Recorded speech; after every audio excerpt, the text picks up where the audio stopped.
Hello everybody, welcome back to the channel. I have an amazing video for you guys today. We're going to do a deep dive in the Florida housing market, and we're going to kind of focus in Miami for a little bit because it's a little bit more fun. Now check this out. Miami is, I think, definitely the biggest city in Florida. Probably, makes the most amount of money too. There's a lot of jobs, there's a lot of beautiful properties there, and it is becoming very, very expensive. Now look at the price right now. Basically, a lot of different areas in the United States are going down, but not Miami.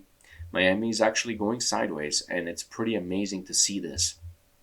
So a lot of international money that comes to Miami that has always been part of its backbone. So properties don't ever get too cheap. But I want to sort of talk a little about something else, right? That I think is important, whether we want to hear it or not. I think it's very, very important, which is this.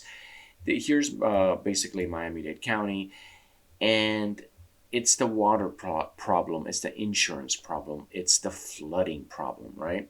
Insurance already is basically very, very expensive in Miami.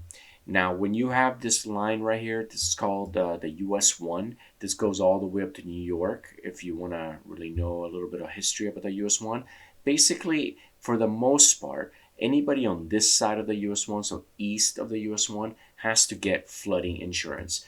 As also this area like Key Biscayne. Let's focus on Key Biscayne real quick. This is a very, very prestigious little key right here, just south of downtown Miami, and it is very, very exclusive. The people that live here have mucho dinero. Look at this, 15 million, 16 million. So here's my topic, okay? The sad reality is that the oceans are rising, but not just that. When you see these hurricanes pummel Miami, right? That these hurricanes are coming more and more often. What ends up happening is that these areas end up flooding.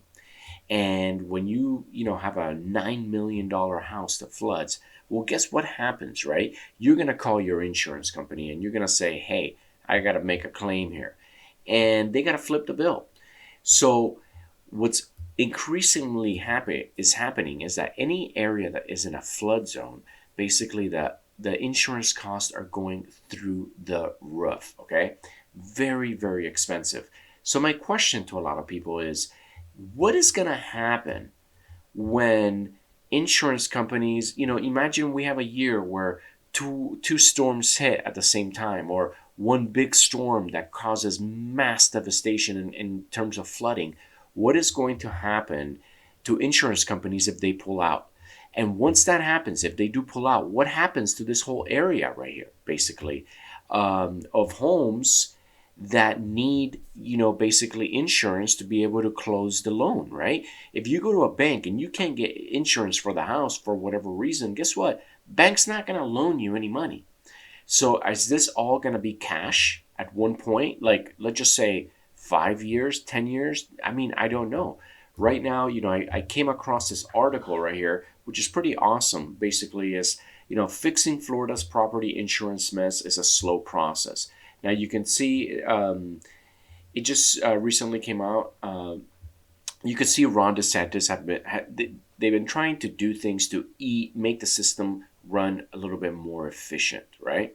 And they talk about some policies, which is kind of good, whatever. But also, what they're not talking about is at the end of the day, it's all about the claims. And if people are getting their house destroyed every 3-4 years, well, it makes a bad business for insurance companies.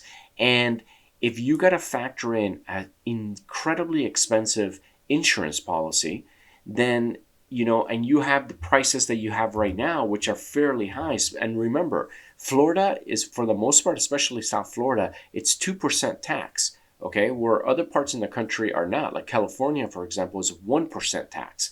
So you're paying quite a little, you're already paying a lot of money to live there in general. Now you got to add basically, huge insurance premiums that are probably going to come in the next, by 2030, which is just around the corner. Now, when you think about, protecting your investment, protecting your property, I wonder, You know, when you go here to Miami-Dade and you see homes for 16 million, 11 million, 12 million, 7 million.